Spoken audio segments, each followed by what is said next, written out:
Hello everyone, कैसे हैं आप सभी। आई होप कि आप सभी ठीक होंगे। मैं हूं अभिषेक और आप देखना शुरू कर चुके हैं study with Abhishek. Indian navy SSR and MR examination special जो जीके जीएस रैपिड फायर हम स्टार्ट कर चुके हैं, जिसकी सीरीज का पार्ट 1 मैं ऑलरेडी करा चुका हूं। अगर आपने नहीं देखा है तो इस वीडियो के डिस्क्रिप्शन में आपको उसकी लिंक मिल जाएगी। इसे देखने के बाद आप उसे भी कंप्लीट कर सकते हैं, देख सकते हैं। इस सीरीज के अंदर हर एक पार्ट में हम 15 क्वेश्चंस डिस्कस करते हैं, जिसमें 10 क्वेश्चन जीके के और 5 क्वेश्चन जनरल साइंस यानी जीएस के होते हैं। ये दूसरा पार्ट है, बहुत ध्यान से देखिएगा, बहुत इंपॉर्टेंट है। और एक बात बता दूं, आपका जो भी स्कोर होता है लास्ट में कमेंट करके बताना बिल्कुल ना भूलें आप लोग। स्टार्ट करने से पहले बोलूंगा, आप अगर हमारे चैनल पर न्यू हो, अभी तक सब्सक्राइब नहीं किया है, तो इंडियन नेवी की बेस्ट तरीके से तैयारी करने के लिए, एमआर हो एसएसआर हो, दोनों के लिए चैनल को सब्सक्राइब करके बेल आइकन प्रेस करके ऑल कर लो और इस वीडियो को एक लाइक और एक शेयर जरूर कर देना। उसके साथ में अगर आप भी Indian navy SSR and MR के लिए बेस्ट टेस्ट सीरीज ढूंढ रहे हैं, ऑनलाइन टेस्ट सीरीज, तो आपको बता दूं रक्षक ऐप पर टेस्ट सीरीज आ चुकी है और उसके लिए कोड आपको अभी 50 यूज करना है। डिस्क्रिप्शन में लिंक है, वहां से इंस्टॉल कीजिए। पहले डेमो मॉक है, फ्री में उसे लगाइए। अगर आपको लगता है लेने लायक है तो आप मेरा कोड अभी 50 यूज करेंगे, 50% डिस्काउंट आपको मिल जाएगी। 16 है, which Indian state has the longest coastline. ये आपको इसका सही जवाब देना है, तो इसका सही जवाब हो जाएगा ऑप्शन ए यानी गुजरात। जो है गुजरात स्टेट की जो कोस्ट लाइन है सबसे हाईएस्ट है, सबसे ज्यादा यहीं की कोस्ट लाइन है। ठीक है, आप लोग याद रखेंगे। अगला सवाल, what is the full form of DOS. DOS जो है ये कंप्यूटर का एक वर्ड है और इसका फुल फॉर्म हमें बताना है। तो डॉस का जो फुल फॉर्म होता है, इसका सही जवाब हो जाएगा ऑप्शन नंबर सी यानी कि डिस्क ऑपरेटिंग सिस्टम के नाम से ये जाना जाता है, जिसे हम डॉस भी बोलते हैं। ठीक है, उसके बाद है भारत का सबसे ऊंचा बांध कौन सा है। तो भारत का सबसे ऊंचा बांध जो है टिहरी बांध है। टिहरी डैम जो है ये भागीरथी नदी पर है, जो कि उत्तराखंड में है, यूके में। और यहां पर आप लोग ध्यान रखिएगा कि जो हीराकुंड बांध है ये सबसे लंबा बांध है। वहीं पर भाखड़ा बांध जो है इस पे सबसे बड़ी नदी घाटी परियोजना है भारत की। अगला सवाल, भारतीय संविधान ने राज्य के नीति निर्देशक तत्वों के विचार को किस संविधान से लिया था। आयरलैंड के संविधान से, स्विट्जरलैंड से, या फिर कनाडा से, या फिर रसिया से। इसका सही जवाब हो जाएगा 19th का ऑप्शन नंबर ए यानी कि आयरलैंड का जो संविधान है इसी से लिया गया। किसे?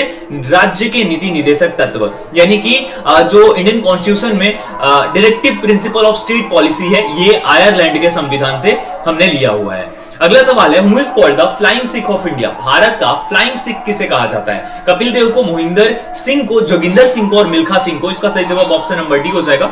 मिल्खा सिंह जी को फ्लाइंग सिख ऑफ इंडिया के नाम से जाना जाता है, याद रखिएगा, बहुत इंपॉर्टेंट क्वेश्चन है। अगला सवाल, eight which of the following places was the first municipal corporation established in India. यानी कि किस स्थान पर भारत में प्रथम नगर निगम स्थापित किया गया था। इसका सही जवाब हो जाएगा ऑप्शन नंबर बी यानी कि मद्रास, जो अभी तत्काल चेन्नई के नाम से जाना जाता है। यहीं पर पहला नगर निगम जो म्युनिसिपल अभी देखते हैं हर जगह पे है, हर राज्य में है, हर एक बड़े शहर में है, वो सिर्फ चेन्नई में था स्टार्टिंग में। सबसे पहले शुरुआत यहीं से हुई थी उसकी।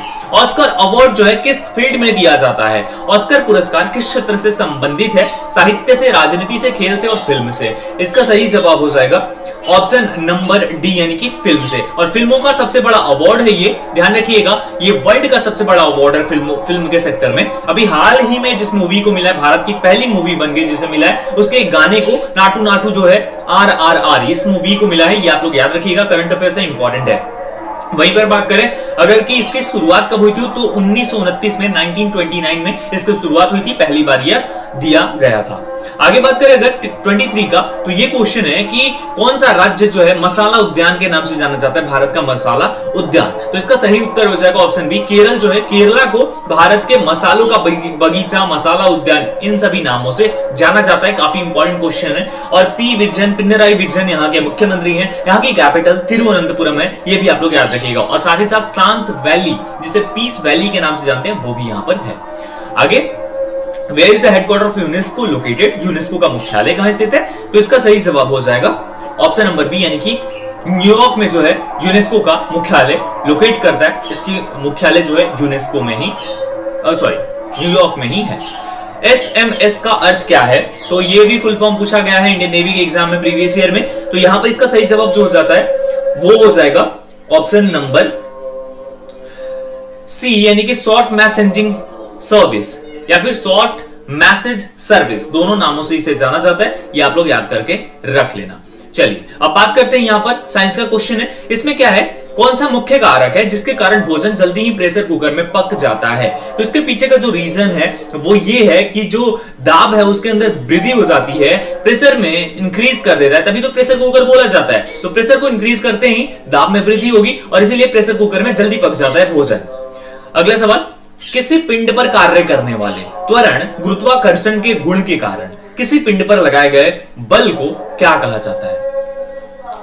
तो इसका जो सही जवाब हो जाएगा 27 नंबर क्वेश्चन का, वो हो जाएगा ऑप्शन सी, यानी कि भार बोला जाता है। वेट के नाम से उसे जाना जाता है, वेट बोला जाता है। 28 है, सीधे ठोस से गैस तक अवस्था के परिवर्तन को शामिल करने वाली प्रक्रिया को क्या कहा जाता है? What is the process involving the change of state directly from solid to gas called? तो इसका सही उत्तर हो जाएगा 28 नंबर क्वेश्चन का ऑप्शन डी, यानी कि ऊर्ध्वपातन, सब्लिमेशन के नाम से जाना जाता है उस प्रक्रिया को जिसके अंदर की ठोस से सीधे गैस की अवस्था में परिवर्तित हो जाता है कोई भी पदार्थ। जैसे कि आपने कैम्फोर, जिसे हम कपूर बोलते हैं, ठीक है, तो उसे देखा होगा आपने, वो एकदम ठोस होता है और वो सीधे क्या होता है, वो बाहर नहीं रखा जाता उसे, बिकॉज वो वाष्प में चला जाता है, गैस बन के उड़ जाता है। तो ये रीजन है। आगे अगर हम बात करें यहां पर आर्किमिडीज का सिद्धांत का प्रयोग निम्न में से किसके डिजाइन के लिए किया जाता है? तो इसका सही उत्तर ऑप्शन सी हो जाएगा, पनडुब्बियों का सबमरीन जो बनती है इसी आधार पर बनती है, जो आर्किमिडीज ने सिद्धांत दिया उसी के आधार पर ये बनाई जाती है, जो पनडुब्बियों का निर्माण होता है। एक प्रकाश वर्ष क्या मापता है?